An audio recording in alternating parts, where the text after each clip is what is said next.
Welcome back to clean news Rajasthan की 10 फटाफट बड़ी खबरों में आपका स्वागत है। इससे पहले आप न्यूज को कहां से देख रहे हैं हमें कमेंट्स में बताना बिल्कुल न भूलें। साथ ही वीडियो को लाइक और चैनल को सब्सक्राइब भी करें।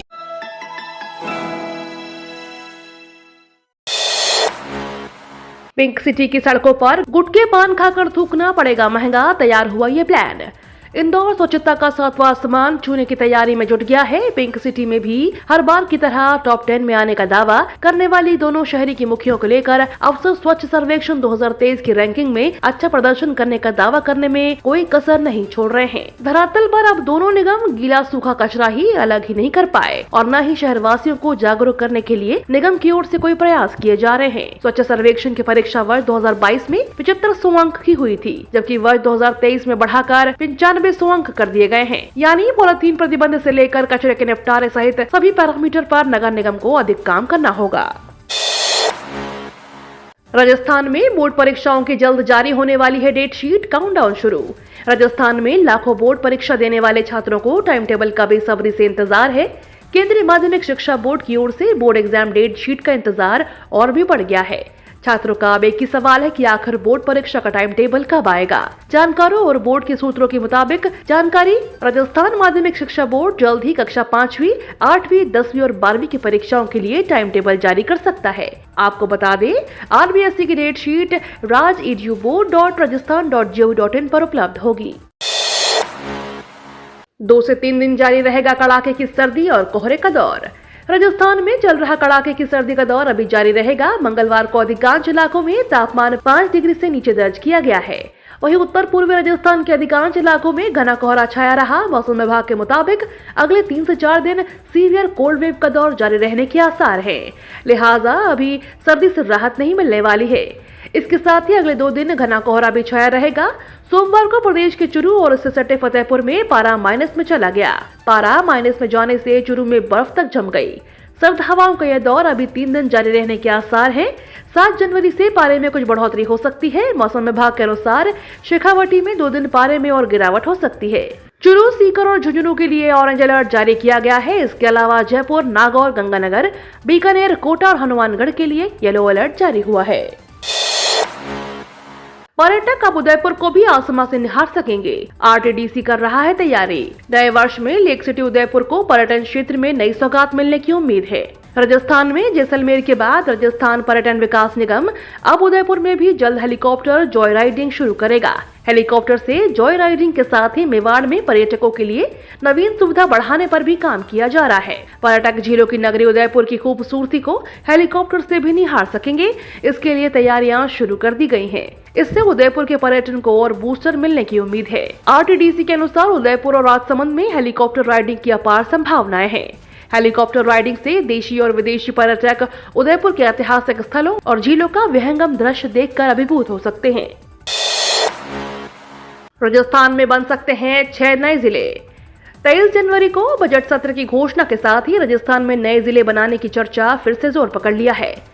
प्रदेश में इस समय 33 जिले हैं। यहाँ आखिरी जिला प्रतापगढ़ 2008 में वसुंधरा सरकार के समय बना था। तब से अब तक राजस्थान इस मोर्चे पर खाली हाथ है। कई गांवों की दूरी मुख्यालय से 200 किलोमीटर तक है। हर काम के लिए आप पब्लिक को परेशानी होती है। डेवलपमेंट भी अटक रहा है। राज्य में जिन तहसीलों को जिला बनाए जाने की मांग प्रमुखता से उठाई जा रही है, उनमें बालोतरा, कोटपुतली, फलौदी, ब्यावर, नीम का थाना और डीडवाना शामिल है। इन क्षेत्रों में मौजूद कई गांवों के जिला मुख्यालय से दूरी 200 किलोमीटर तक है, जिसे तय करने में घंटों का समय लग जाता है। नतीजतन यहाँ के निवासियों को तमाम तरह के छोटे से लेकर बड़े तक राजनीतिक और प्रशासनिक फायदों से वंचित रहना पड़ता है।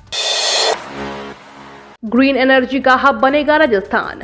पश्चिमी राजस्थान के जैसलमेर, जोधपुर, बाड़मेर, बीकानेर जैसे जिलों की रेतीली बंजर जमीन सोना उगल रही है। सोलर पैनलों और पवन चक्कियों की फसल से हजारों मेगावाट बिजली की पैदावार हो रही है। जहां कभी रेगिस्तान का और छोर दिखाई नहीं देता था, उस पर काले काले सोलर पैनल और सफेद सफेद पवन चक्कियां दिखती हैं। ये राजस्थान ही नहीं, कई दूसरे राज्यों को भी रोशन कर रहे हैं। रेत के धोरों पर यह बिजली क्रांति अभी शुरू दौर में है, लेकिन आने वाले कुछ सालों में इसे पूरा देश देखेगा। अगले 7 से 8 सालों में राजस्थान ग्रीन एनर्जी का हब यानी मंडी होगा, जो कोयले, गैस और परमाणु से बनने वाली बिजली से पैदा होने वाले प्रदूषण से भी हमें बचाएगा। हमारी ग्रीन एनर्जी से सभी राज्य रोशन होंगे। करीब 100 कंपनियां राजस्थान के बाड़मेर, जोधपुर, बीकानेर, जैसलमेर, जालौर में सोलर प्लांट लगाने के लिए जमीन तलाश रही है। जयपुर में स्वच्छ सर्वेक्षण 2023 की तैयारियां शुरू। हर साल की तरह इस बार भी स्वच्छता सर्वेक्षण इसी महीने से शुरू हो जाएगा। इसके लिए केंद्र से टीम जयपुर का औचक निरीक्षण करने आएगी। इस बार जयपुर टॉप 10 रैंकिंग में शामिल हो, इसे लेकर दोनों ही नगर निगम प्रशासन तैयारियां में जुट गए हैं। नगर निगम हेरिटेज और ग्रेटर की ओर से शहर में विशेष सफाई अभियान भी शुरू कर दिया गया है। ग्रेटर की तरफ से अब खुले में कचरा फेंकने वाले शॉपकीपर्स और जनता की कैरिंग चार्ज वसूल की जाएगी, जो 200 रुपए से लेकर 1000 रुपए तक होगा। जनवरी में आ रही है राजस्थान 8 बूंदों वाली कोरोना वैक्सीन। 1 बूंद की कीमत 100 रुपए। अगर आप कोरोना वैक्सीन की सुई नहीं लगवाना चाहते हैं तो नाक में डाली जाने वाली वैक्सीन प्रति बूंद 100 रुपए की पड़ेगी। सरकार ने निजी अस्पतालों के लिए 800 रुपए में और सरकारी अस्पतालों के लिए 300 रुपए में वैक्सीनेशन की कीमत निर्धारित की है। सरकार पहले की तरह निःशुल्क वैक्सीन उपलब्ध करवाने के मूड में नहीं है। नाक में डाली जाने वाली इस वैक्सीन के जरिए बाकायदा पैसे लेगी। चीन में इस समय बहुत तेजी से कोरोना फैला हुआ है। इसे वैश्विक स्तर पर कोरोना से बचाव शुरू कर दिया गया है। राजस्थान के कई जिलों में भी जनवरी माह के आखिरी सप्ताह तक इंट्रानेशनल कोविड-19 वैक्सीन इनकोवेक पहुंच जाएगी। फिलहाल यह स्पष्ट नहीं किया है कि कितनी डोज भेजी जाएगी। जल्द होने वाली है एआईसीसी सदस्यों और ब्लॉक अध्यक्षों की घोषणा। कांग्रेस में संगठनात्मक नियुक्तियों का काम शुरू होने वाला है। एआईसीसी के सदस्यों के साथ ही ब्लॉक और जिला अध्यक्षों की भी नियुक्ति होगी। राजस्थान कांग्रेस के संगठन चुनाव अधिकारी राजेंद्र कुंपावत 2 दिन से जयपुर में ही हैं और वे प्रदेश अध्यक्ष गोविंद सिंह डोटासरा के साथ मंथन में लगे हुए थे। वे इस सूचियों को दिल्ली ले जाकर चुनाव प्राधिकरण को सौंपेंगे। इससे पहले इन नामों को लेकर सीएम अशोक गहलोत से भी बात हो चुकी है। सूत्रों के अनुसार सभी प्रदेश चुनाव अधिकारियों को निर्देश दिए गए हैं कि वे 20 जनवरी से पहले अपने राज्यों के एआईसीसी सदस्यों के निर्वाचन को पूरा कराने की प्रक्रिया करें। ये एआईसीसी सदस्य कांग्रेस वर्किंग कमेटी के 12 सदस्यों का 24 से 26 फरवरी तक 3 दिवसीय महाधिवेशन में वोट करेंगे। नितिन गडकरी ने किया बड़ा ऐलान, अब नहीं भरना होगा भारी भरकम टोल टैक्स। केंद्रीय मंत्री नितिन गडकरी ने टोल टैक्स को लेकर बड़ी जानकारी दी है। अगर आप भी भारी भरकम टोल टैक्स से परेशान हैं तो बता दें, देश में कई लोगों को टोल टैक्स नहीं देना पड़ेगा। इसे लेकर सरकार की तरफ से गाइडलाइन जारी कर बताया गया है। सरकार ने बताया कि नए नियमों के तहत टोल टैक्स में छूट का फायदा मिलेगा। इसको लेकर पूरी लिस्ट जारी कर दी गई है।